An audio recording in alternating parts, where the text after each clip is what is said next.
It's your boy Girl here, back with another video, and today I got supposed to video guys, man. Today we're gonna be talking about should you got something for the new Legends Limited Kid Goku Youth or whatever y'all want to call them and everything like that. And yeah, we're going straight to it. We just had a reveal and stuff not too long ago, and probably like 2 hours ago. So you know, we got to see the kits and everything like that, and the Dragon Ball Legends official website actually dropped the full kit here. Let me actually exit this out here. Let me actually go to the spot where it shows Goku's ability, so we can, you know, review it. It's not a kit breakdown, but like we can kind of review some of the stuff that they have about his kit that they didn't show for the reveals and stuff video. And you guys know they dropped Android 8 and they dropped the new Roshi.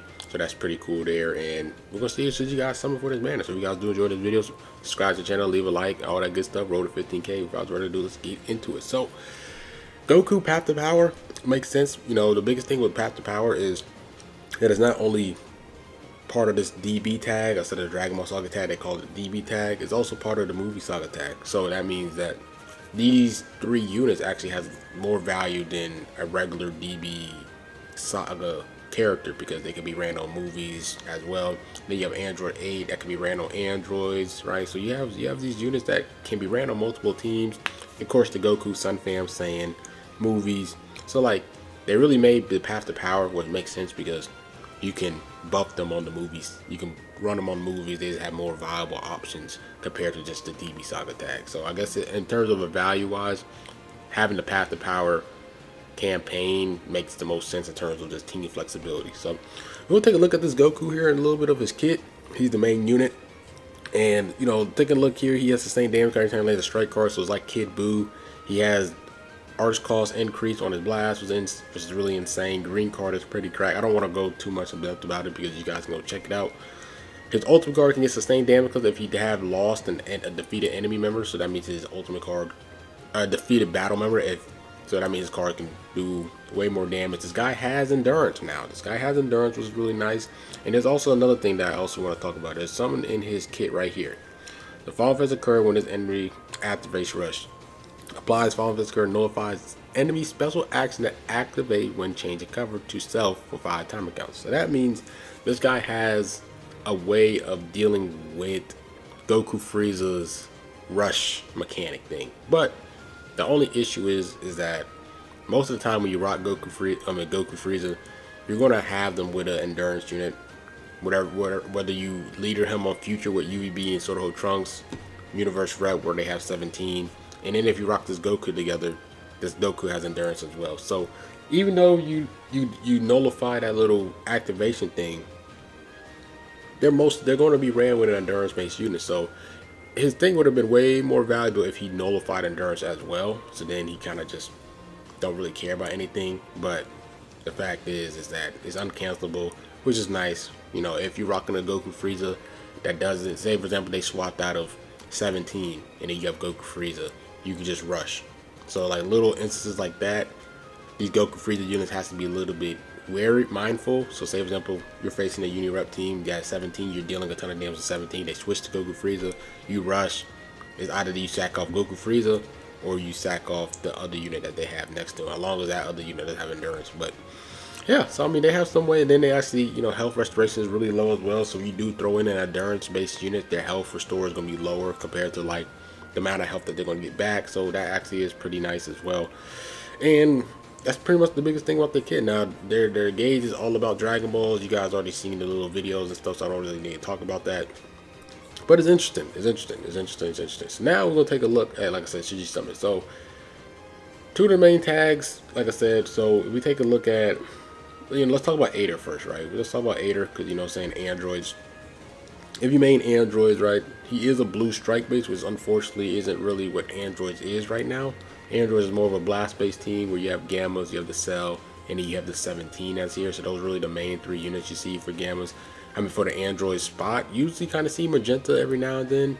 Sometimes you kind of see Magenta being thrown in there, and then like with Ader, he's a blue unit. So I mean, he's just the better blue right now. But if you are tired of dealing with UVB and you just want to have another powerful blue unit, you know, Ader can definitely be ran on this setup. The fact that Android 8 and 17 has ways of manipulating a lot of green cards is going to be really nice, because every time he pops a blue card, he gets a green card, and Android 8's green card is really powerful.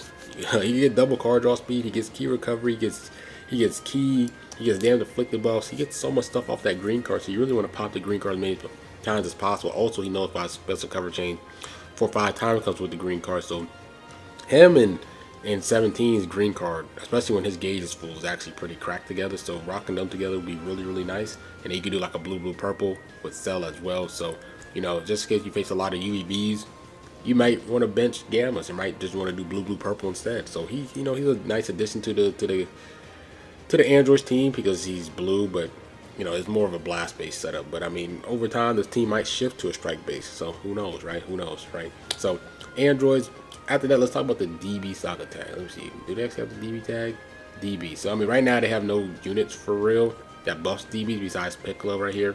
Then all of them, they buff DB tag. So, I mean, DB tag as a whole, if you have all 3 of these units together, I don't know how viable they will be in terms of competing with the meta for real, because one is yellow, right? You have Roshi that has a health buff that actually helps the team out. Then you have the Goku, then you have Android 8. So, like I said, I think they're going to drop an Ultra unit at the end of this campaign, because they dropped the LF so soon.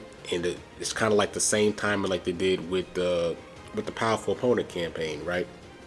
Where they dropped LF Cooler really early, and then towards the end of September, they dropped Ultra Broly. So I definitely do feel like they're going to drop an Ultra for this DB tag campaign for sure, because it's already 6 months into the campaign. They already dropped the LF. So I do feel like they're going to drop one more unit in here. They also Zenkai this Bulma here.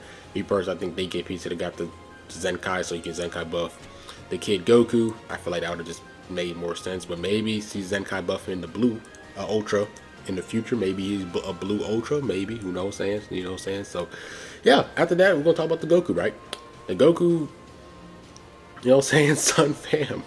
Sun family, right? Like, he's going to be really valuable. He has dynamic Goku, he has Goku Frieza, and then you have the Kid Goku. That's a really powerful team. You have someone that can lock you in. You have an endurance based unit. You have someone that can slow down Rising Rush. So I mean, these two together, like with the Goku can easily, this Sun family Saiyan team is really nice. They have a lot of nice Zenkai buffers, where you have purple Zenkai buffers, then you have Namek Goku as a Zenkai buffer. So I mean, this is actually really good. This Sun Fam Saiyan setup with these two together, and the Goku is gonna be really nice. And then you also have, like I said, you could rock it with Pan, because Pan is movie, so you can leader slot him with the Goku and his Pan, and then you can Zenkai buff him that way. There's a lot of teams that you can kind of do with this Goku and the Goku Frieza and the Namek Goku as well. So, Sun Fam actually gets another buff, but I'd probably say the biggest tag, even though it's not their campaign. Saga, oops, not anime originals. Nope. Sagas from the movies. Sagas from the movies gets a huge buff, man. You know what I'm saying? So, Sagas from the movies, bro. They have, my boy Orange Piccolo getting buffs. He has revival. Then you have the Goku that has endurance. So I mean, you have some type of you have lots of Rise and Rush protection there. Then you have the Gammas, right? So the Gammas is blast based. So now the Gammas is getting more blast based units with him and the Goku and the Roshi, which is really nice. Then you also have the blue. You have a powerful blue with Android 8, since Beast Gohan's kind of falling off a little bit. He's kind of slowly decreasing, slowly but surely. But you just have so many options with this movie saga, especially with the Roshi, with the Android 8, and the Goku, bro. You just have multiple units. You have the Pan, you have Beast Gohan, you have Gammas, you have Magenta, you have the Nerd Gohan, you have Piccolo. So like, surprisingly, movie saga got the biggest buff. They got the biggest buff on the DB Saga campaign. It reminds me of the Powerful Opponent campaign, where they dropped the Cooler, they dropped the Broly, they dropped I forgot who else they dropped in here, but they just dropped. But it was really a lot more movie saga campaign instead of the Powerful Opponent campaign. It was hilarious. So movie saga gets a lot of buffs. So I feel like, should you guys summon, I think if you main like a Saiyan. If you made like a Saiyan Sun Fam team and a movie Sagas team, I could really see those two main tags probably going for the Gokus and the other characters, especially the Goku for sure. Like if you main Sun Fam and Saiyans, because he has endurance, and then he's also paired really nicely with GOFRIEZA. So that's just gonna help out. And then he also has that notification to Rise and Rush, so that's the special cover change when he activates his rush. And then like I said, movie sagas is getting more buff. So I mean, if you main movie sagas, I don't know if you can completely skip this banner for sure. If you main DB, if you trying to main this DB tag, I mean these 3 units together looks really nice.